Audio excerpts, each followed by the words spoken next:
और जयपुर से हमारे सहयोगी अनिल हमारे साथ जुड़ चुके हैं। जी अनिल, आज जो है वो सबसे ज़्यादा संख्या कोरोना संक्रमितों की आज भरतपुर में मिली है। इसके अलावा जोधपुर और उसके बाद और भी कई शहरों की, जयपुर भी शायद दूसरे या तीसरे या चौथे स्थान पर है। क्या कहना है चिकित्सा प्रशासन का, और एक साथ उस इलाके में जहां पर आवाजाही एक साथ बढ़ी है लॉकडाउन खुलने के बाद, क्या क्या संकेत हैं ये? देखिए, ये बात सही है। आज काफी संख्या में कोरोना के मरीज सामने आए हैं। खासतौर से भरतपुर में आज सबसे ज्यादा मरीज सामने आए हैं और भरतपुर में मरीजों की संख्या पिछले दिनों के मुकाबले काफी लगातार बढ़ रही है और आज करीब 70 मरीज हैं जो भीलवाड़ा में सामने आए हैं। इसके अलावा जयपुर में 42 है, अजमेर में 1 है, अलवर में 10 मरीज हैं और भीलवाड़ा में भी 8 मरीज सामने आए हैं। पिछले दिनों भीलवाड़ा में मरीजों की संख्या लगातार कम हो गई थी, तो लिहाजा देखा जाए तो सब जगह संख्या बढ़ रही है। जोधपुर में भी 44 मरीज आज सामने है। प्रदेश में कोरोना से 4 मौत भी दर्ज की गई है और साथ ही प्रदेश के लिए एक अच्छी खबर ये भी है कि आज कुल 273 नए कोरोना पॉजिटिव सामने हैं। इसके अलावा आज एक दिन में 226 मरीज हैं जो प्रदेश के विभिन्न अस्पतालों से डिस्चार्ज हुए हैं और कोरोना की जंग जीतकर अपने घर पे गए हैं। तो ऐसा प्रदेश में पहली बार हुआ है जब कोरोना पॉजिटिव नए मामलों की संख्या के मुकाबले अस्पतालों से कोरोना की जंग जीतकर घर जाने वाले मरीजों की संख्या में इजाफा देखा गया है। जी। और इसके अलावा अनिल, आपसे ये भी जानना चाहेंगे कि अब चूंकि मामले लगातार सामने आ रहे हैं, तो क्या अपनी जो रणनीति है प्रशासन ने, चिकित्सा प्रशासन ने, वो भी उसमें भी कुछ बदलाव किया है या फिर उसी पैटर्न पर अभी भी कार्रवाई की जा रही है? देखिए, स्वास्थ्य महकमे की ओर से कई तरह की तैयारियां पूर्व में की जा चुकी थी, लिहाजा उन पर काम चल भी रहा है। काफी काम है जो पूरे हो भी चुके हैं। उन्हीं का नतीजा है कि प्रदेश में कोरोना की जो पॉजिटिव हालांकि संख्या बढ़ रही है, लेकिन ठीक होने वालों की भी संख्या उसमें बढ़ रही है। प्रदेश के अंदर राजधानी जयपुर में स्वामी मानसिंह अस्पताल सबसे बड़ा अस्पताल है। यहाँ अस्पताल को पूरी तरह से कोरोना मुक्त कर दिया गया है और सोमवार से मरीजों की जो मरीज यहाँ पे कोरोना पॉजिटिव थे उन्हें RUHS अस्पताल में शिफ्ट किया गया है और अब आगे भी भविष्य में RUHS अस्पताल में ही कोरोना के पॉजिटिव मरीज शिफ्ट होंगे।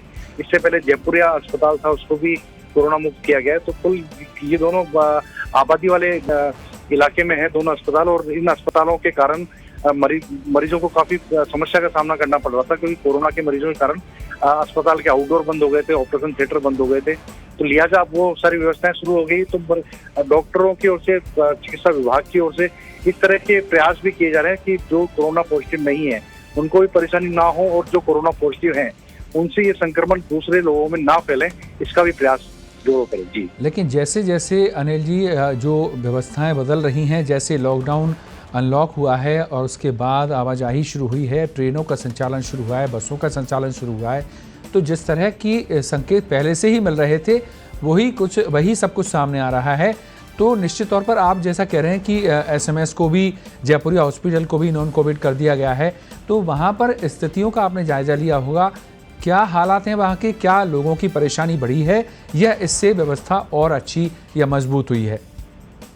जी, देखिए, ये बात सच है क्योंकि जिस तरह से लॉकडाउन खुला है उसके साथ ही लोगों में सोशल डिस्टेंसिंग वाली जो चीजें हैं वो काफी हद तक खत्म देखी गई हैं। हालांकि लोगों ने मास्क जरूर लगा रखे हैं, लेकिन जो दूसरी जो तमाम गाइडलाइन है उनका पालन बिल्कुल नहीं हो रहा है। तो अभी एकदम से इस बारे में कुछ कह पाना संभव नहीं हो पाएगा, लेकिन लगता यही है कि आने वाले समय में अगर लोगों ने नेग्लिजेंसी बरती, लोगों ने WHO स्वास्थ्य विभाग की गाइडलाइन को पालन नहीं किया और इसी तरह सड़कों पर सोशल डिस्टेंसिंग का पालन किए बिना घूमते रहे, दुकानों में, मॉल में, शोरूम्स में अगर जाते रहे, तो वो लगता है कि आने वाले टाइम में वापस से ये बीमारी अपना बड़ा रूप धारण कर सकती है। जी।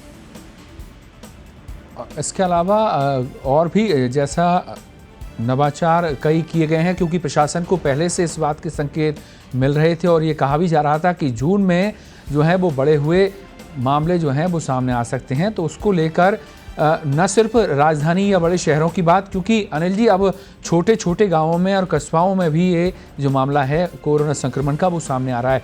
तो बड़ी शहरों में तो व्यवस्थाएं पुख्ता हैं, लेकिन छोटे शहरों या गांव या कस्बों के लिए क्या व्यवस्था की गई? देखिए, प्रशासन ने सबसे पहले तो क्वारंटीन सेंटर्स की संख्या बढ़ाई है और प्रशासन का यही मानना है, स्वास्थ्य महकमे का यही मानना है कि क्वारंटीन सेंटर्स की संख्या बढ़ाने से इसमें काफी फायदा मिलेगा। जिस तरह से राजधानी जयपुर की हम अलग कर दें और दूसरे बड़े शहरों को हम अलग कर दें, तो जहाँ पे प्रवासी आए हैं वहाँ पे संख्या काफी देखने को मिली थी। और अब लॉकडाउन खुलने के बाद में वापस स्थितियाँ कुछ बदल रही है, तो लिहाजा इन सबको देखते हुए क्वारंटाइन सेंटर्स को लेकर के प्रशासन ज्यादा जोर दे रहा है। बहुत शुक्रिया अनिल इस तमाम जानकारी के लिए।